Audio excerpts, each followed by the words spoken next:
I went through a period of time where I was really scared of what was happening in my life. It started fairly normally, even to the point in which I didn't realize something was going on. It wasn't until I was able to step back and go over many specific details that I was able to see what was happening the entire time. If I take a look back in time, I think the first time I noticed this lady was when I was at the grocery store one day. I was a bit of a recluse, spending all my time in my home, which was a big country house about an hour away from town. Being at the grocery store was pretty much the only time I really had a chance to pay attention to people. She was 20 years younger than me, and sort of dark. What I mean by that is that she wore dark clothes, had dark hair that looked like it had been dyed black, and had many facial piercings as well. That's the reason why I really remembered her right off the bat. She seemed very different from the people I'd usually see. At the time, I remember thinking that she kept on looking over at me, but when I looked back at her, she would look down or look away.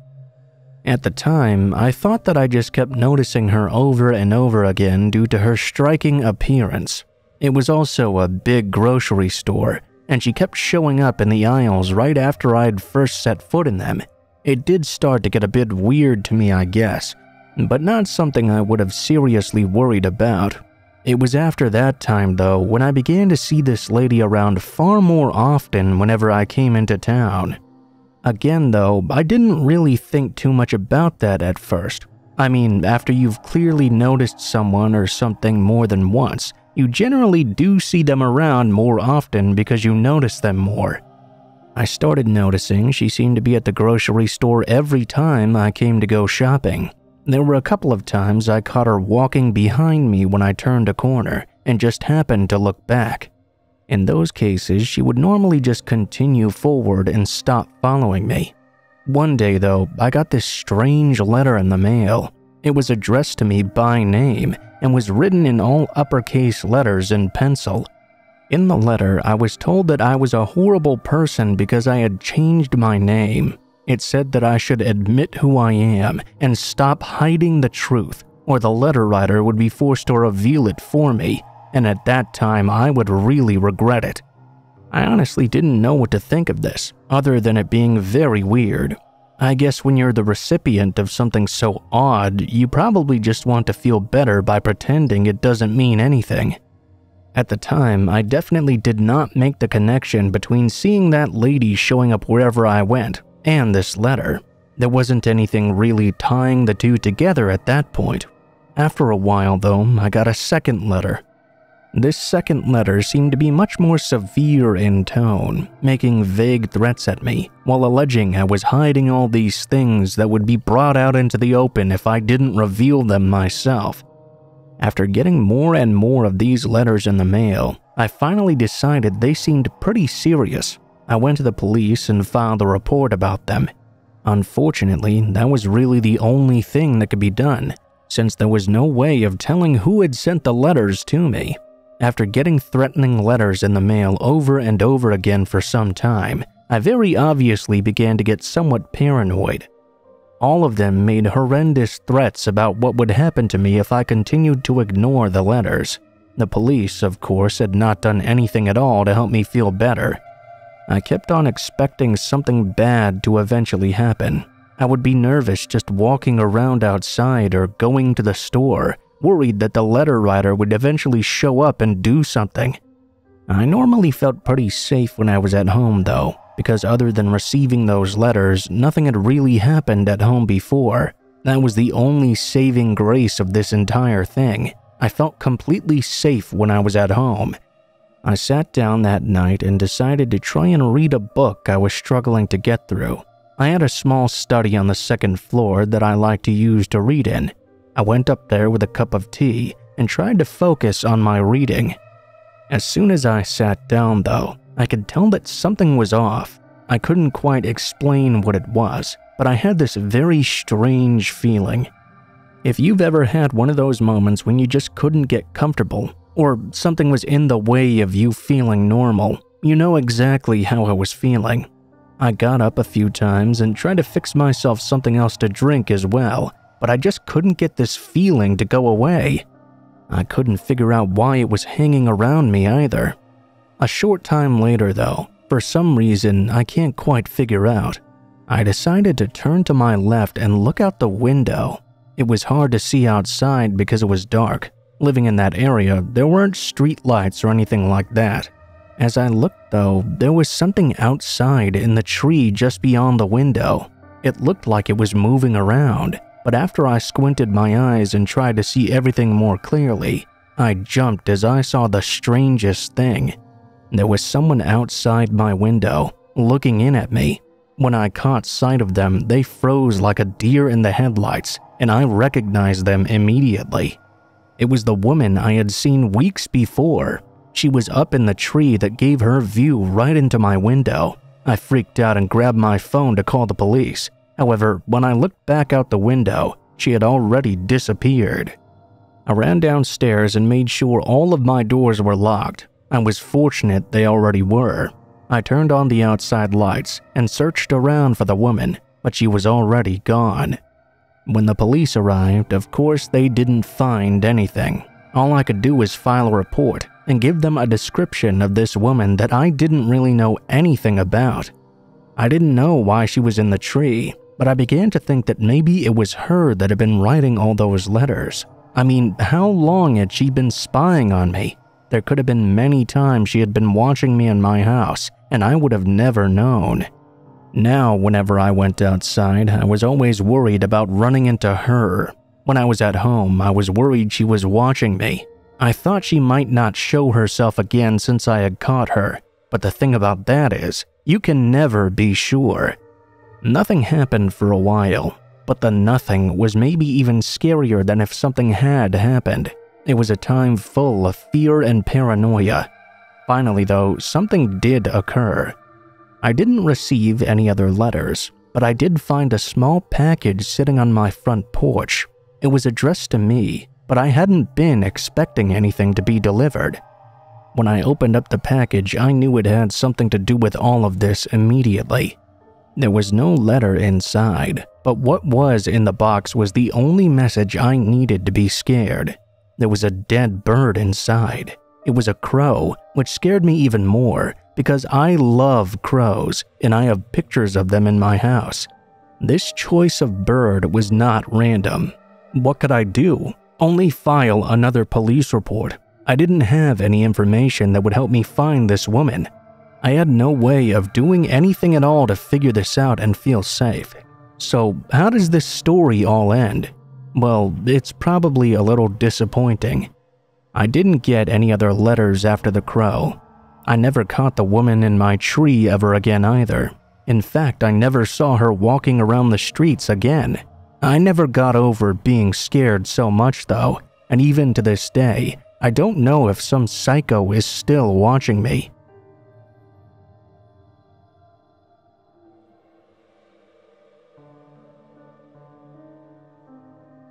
The strangest kid I ever knew in my entire life was a guy named Alan. I actually say that as a compliment, however. Being a bit of a strange kid and now a strange adult myself, it only makes sense that I would be interested in other strange people. Knowing Alan was not only strange though, but became quite dangerous at a point as profoundly affected my views. I moved around a whole lot when I was a kid. It wasn't that we were in the military or anything interesting like that though. My dad was just an alcoholic who was able to get a doctor to lie for him in order to get disability. We would be in a house for a while until he began screwing up again and not paying rent. When that happened, we had to start looking for a new place all over. It was a process that I went through over and over again while I was growing up. I would be going to new neighborhoods and new school systems all the time. A lot of times when I would go to a new school, there would be some initial excitement among the kids to have a new student. That never lasted very long though. I wasn't the kind to make friends very easily or very well, and I sort of got depressed from the idea of constantly having to lose the friends I did make. so I stopped trying after a while, for the most part. Because of this, not long after arriving at any new school, I would become just another one of many social outcasts. I often think this is why I started getting so interested in more academic things. I don't think I came off as a nerd necessarily, but let's just say reading books was the most enjoyable thing for me. This move happened around the time I turned 14 years old. I went through the normal process of moving to a school, although this one was a school that I'm not completely sure I remember a whole lot about. My family moved into a rather big house that I was never quite sure how we could afford to be in. Perhaps it was because it was in the middle of nowhere, though a lot of those houses out there could be pricey too. It didn't take a long time for the kids in the school to get bored with me, and it took even less time for me to get bored with them. Now, don't get me wrong, I wasn't bullied or anything like that. I just became one of those quiet loner kids who was left in the corner all alone. Of course, that's how I came across Alan, who just so happened to be another kid exactly like that. Alan and I had a lot of the same interests with some distinct differences. Whereas I liked to do good in school, he didn't really care about that in any way. He certainly had the knowledge and put forth the effort to learn things on his own, but he didn't bother to try and do well in anything involving school. I, on the other hand, loved doing well in school. He was that guy that did really good on tests but never turned in a single homework assignment. One of the things we both hadn't learned in school but were really interested in was astronomy. That was our major point of interest that we shared. We both lived in really rural areas, but surprisingly far apart from each other. In the areas we were in though, it made it pretty good to have a hobby like astronomy. He always claimed the view from his house was likely even better than the view from mine. I didn't really know how he figured such a thing, because he'd never been to my house before.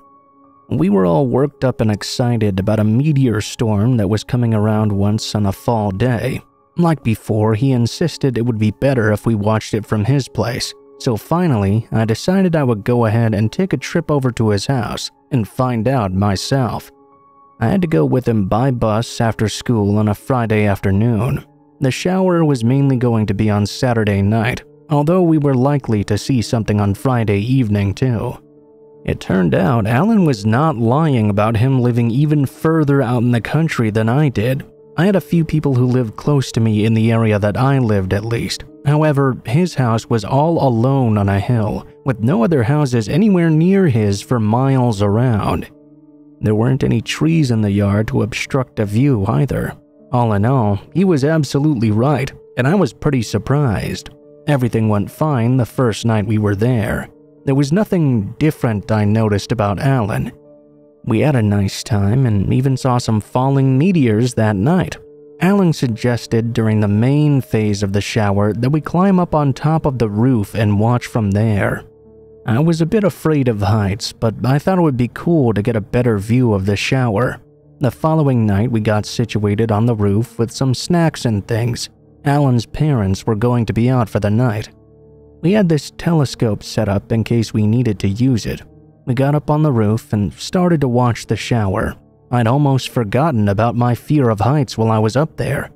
Even so, at one point, Alan told me he wanted to show me Saturn on the telescope. Apparently, I would be able to see the rings that night, something I'd never experienced. He stood up and told me to follow him over. I got up to do that. Alan had a 2-story house with a slanted roof, so I was a little wobbly when I stood up. I knew what happened next had nothing to do with just my balance though. I felt Alan's hand shove me hard before I could regain my footing. I fell and rolled off the roof of the house and hit the ground hard. I could hear several bones breaking, so I was unable to get up again. Alan didn't help me. He let me call out for help over and over, but never answered me. I kept expecting it to be a mistake, that he would come running out of the house to help me at any moment, but he never did. I laid on the ground for hours and hours before Alan's parents finally came home. They found me and did what they could to get me to the hospital. Separately, they found Alan, still laying on the roof and watching the meteor shower as I lay on the ground screaming in agony. I found out afterward that Alan had a pretty dark history, and most of the kids and even a lot of the teachers wanted nothing to do with him. There were a few weird stories associated with him, and certain things he might have done to other kids. As it turned out though, there were plenty of horrendous things he had done that were already basically confirmed as well. He'd gotten into some pretty bad fights growing up, including going completely mental on people nearly twice his size. I was surprised to learn he had such a violent background. Thus, that's the irony of the entire story. If I had been a little less antisocial when I first started up at that school, I may have been warned about what he was actually like. Someone may have told me what he was up to before I had to find out all on my own.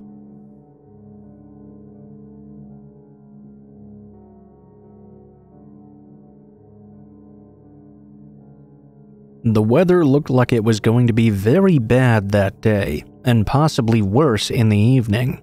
I worked a roughly second shift job at the time, still do as a matter of fact, and had a really long commute home that I was not looking forward to.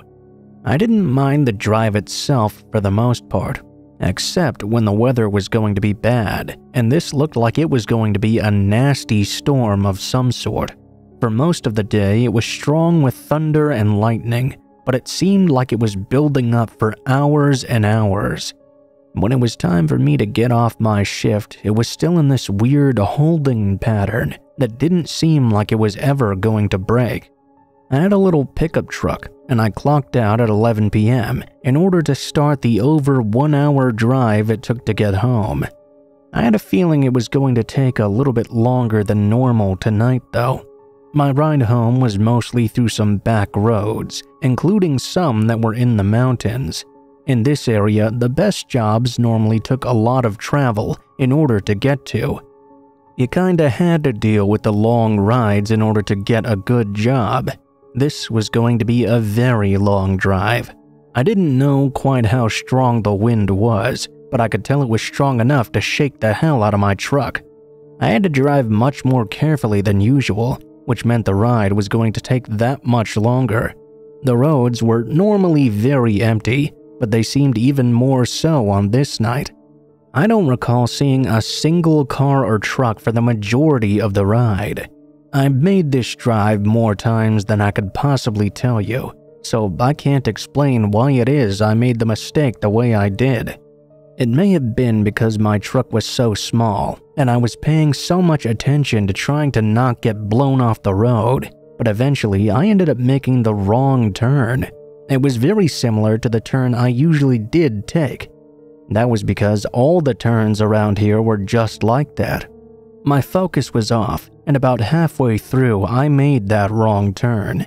I was in sort of automatic mode, so I just kept following the road without realizing I was on the wrong one. I didn't exactly get lost, but it was a long while before I figured out I had taken the wrong turn. Those rural routes all seem very much alike.